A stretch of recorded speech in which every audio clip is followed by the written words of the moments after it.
আমি তোমাদের soldering iron copper bit পড়িয়েছি। জাস্ট এটা হচ্ছে সোল্ডারিং আয়রন কপার বিট।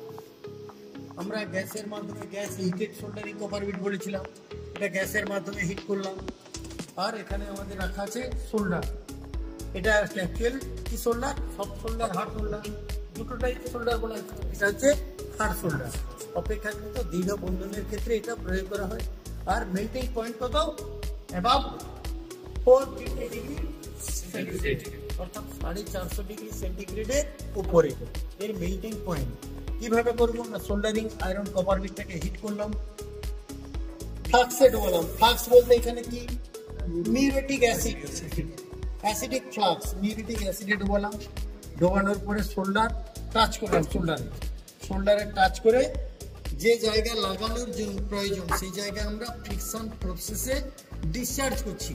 অর্থাৎ সোল্ডারিং আয়রন বিটটা কি করেছিল না, সোল্ডারকে ক্যাপচার করেছিল, আর ফ্রিকশনের মাধ্যমে আমরা সেটাকে ডিসচার্জ করলাম।